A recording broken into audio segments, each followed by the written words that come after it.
So, as there's so many of you joining me, let's crack on and talk about beliefs.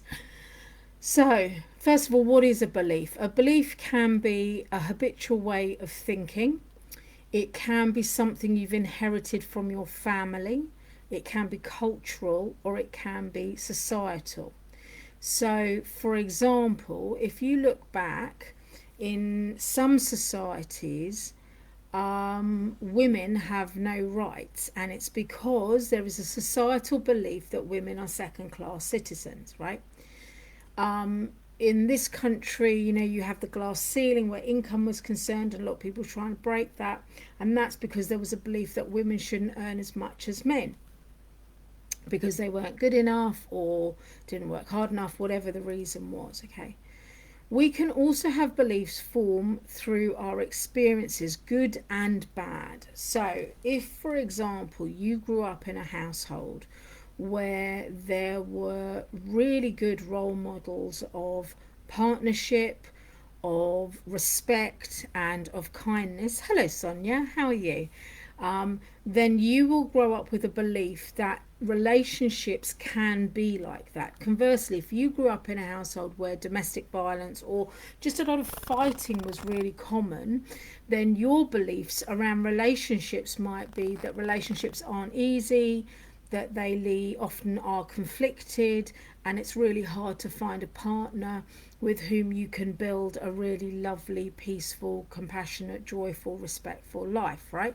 So there are different ways we can build beliefs. The other way is obviously trauma, and that's probably the most talked about when people talk about healing. It's around trauma, and trauma can be based on anything. Trauma can be based on a road accident, it can be based on a childhood experience, and it can be based on a life event like a death or a divorce or something like that. So trauma can lead to these beliefs, and what happens is with these beliefs is we store them in our subconscious. So it doesn't matter where the belief has come from so much as you become aware of how you store them and how they play out in your life, okay? So the way your brain stores them, you have to remember that your brain's number one function is to keep you alive, okay? So if your brain's number one function is to keep you alive, it is going to use your previous experiences as its framework for knowing whether you're safe or not. So if, for example, you grew up in a household where there was domestic violence, where food was not provided regularly, where you were not feeling nurtured or cared, and neglect was very much part of your upbringing, your brain will be hardwired to look out for those signs. And at the first sign of conflict, you would run away from a situation, whether that be a work situation or a relationship, whatever it is, because your brain would go, that is dangerous for you, you need to leave right now. And so you would feel a lot of anxiety, it might manifest as panic attacks, and then you would need to leave that situation, for example. Conversely, if, say, you had a really, really fantastic childhood, then your brain, if you were going in a relationship with someone and initially it was going really well and then it sort of began to go downhill, your brain would be like, this is not the frame of reference we have, this is not what we're used to, this is wrong, right? And if you stay here, this is not good for you. And so your brain will use that frame of reference to tell you whether you're safe or not. So that's the number one thing you need to know, is that your brain is designed to keep you alive. It doesn't really care about the circumstances, it bases it on the feelings you've had on around your experiences. The second thing is, because it uses those as a frame of reference, as you go through your daily life, you will get triggered and your brain will turn to those frames of reference, and you will gradually, as you go through this cycle repeatedly, and I've talked about trip cycles before, if you go back a couple of weeks, I think it's about 3 weeks ago, I talked about trip cycles, your brain basically starts using these all new experiences to sorry, my mum's just sent a message and it threw my thoughts. So when you keep having experiences, your brain basically starts forming habitual trip cycles, which then embed your beliefs deeper and deeper into your subconscious.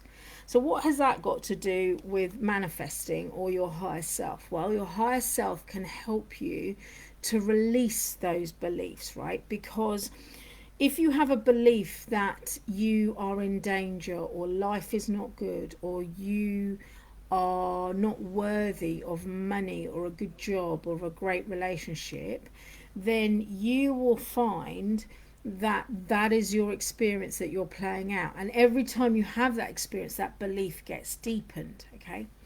So, in the releasing process that Liv and Rafa Kanya talk about in Believe, their book, if you haven't seen it, it's on Amazon. It's a bright yellow book. You can't miss it if you look on Amazon. They talk about the releasing process, and I've been taking 3 or 4 people through it at the moment.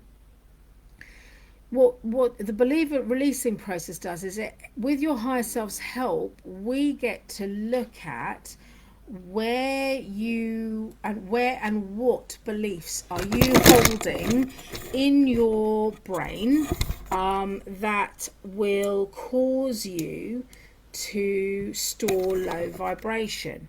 And why should you care if you're storing low vibration? Because, hello Claire, how are you? If you are storing low vibration, it is going to affect your ability to enjoy life, right? So, common examples of low vibration beliefs will be things like I don't have any boundaries. And so, in relationships, people constantly overstep the mark, they constantly push the line with you. Another really low vibration belief will be I'm not worthy of being paid for my work. And that's where you often get either underpaid, undervalued. You might find out a colleague is getting paid the same amount of money, but you're getting less than them. Hi, Melissa, how are you? So there are all these different things that can happen with boundaries and beliefs, right? Because your brain will play out those beliefs for you over and over and over again. So you want to ask your higher self to start to help you release those beliefs, okay? Because they're not serving you, right? So if you go back to last week's live where I was talking about asking and aligning, beliefs come into this aligning section. What are the subconscious beliefs that you see playing out in your daily life that will show you? Hi Julie, I've just seen all your comments. Yeah, they haven't been coming up on my phone, but they're here on the laptop. Okay. Hi Belinda. Yes, I'll do cards in a minute, Monica. So if you're thinking about, aligning to a manifesting target, what beliefs do you have around money, for example? Do you believe money is the root of all evil? Is that what you've been taught? Do you believe that serving people means you cannot earn an income, right, from it, and that it's wrong to earn an income? Do you believe that money doesn't stay with you and that as soon as it comes in, it rushes out again? That's a money belief there. It could be you have a money belief around your ability to manifest money. I used to be able to manifest money just in a crisis, right? That was my pattern for a very long time. And so that was my belief, that my back had to be up against the wall in order to manifest. But once I began changing my money beliefs, and this is something I'm going to be doing in June with the people on the Ask, Align and Allow challenge, money challenge in June. Once I began changing those, then I began to move into a place of flow around money, where money could just start flowing to me from all sorts of places.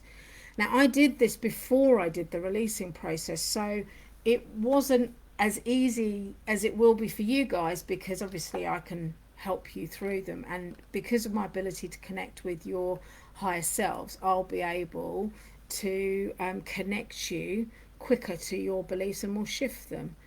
Mickey says, work has been uncomfortable, manager's not very good. I do work the work properly as it needs to be done, and he makes out he told me to do it that way.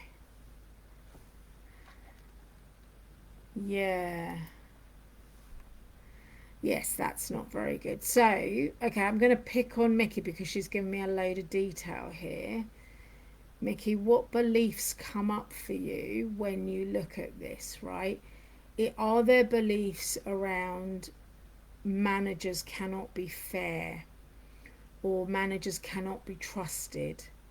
People in authority cannot be trusted. Let's broaden it slightly. People in authority will try and cheat you as well or keep you down. Do you see what I mean? So I want you to have a look and ask your higher self to help you shift any beliefs around that. And I know Mickey can do that because she's a very clever soul and she's been through the releasing process. Okay, so any questions on beliefs, please let me know. I'm going to love you and leave you then this evening. I'm going to put the link to the Ask Align and Allow Manifesting Challenge. It's going to be based around money because we all want some money. It's £22 for the month. We start on the 5th of June and I'll be online. So it'll be Monday to Friday. Then you'll have the weekends off, and then we're doing that for 4 weeks. We end on the 30th of June. And we're going to all be setting a target to manifest some money, and then we're going to look at our beliefs. We're going to clear those beliefs. We're going to have lots of fun doing this as well. It's not going to be serious. And as I said, it's £22. So it's a bit of a bargain, really. But the idea behind it is I really want you guys to be able to start living life the way you want it to. I want you to have your rich life. I want you to have the prosperity and abundance you want. And once you learn how to manifest, say, £100, £200, £1,000, you can apply the same things to manifesting £10,000 or £20,000, right? Because you will have built trust in your teams, you will have cleared those beliefs, and you will have allowed yourself to receive. So I'm going to love you and leave you. Raf has told, yeah, good. I'm going to love you and leave you all now. I'll put the link up a bit later. Have a lovely evening. Thank you for joining me. Lovely to have so many of you with me. And I will see you all later in the week. Take care now.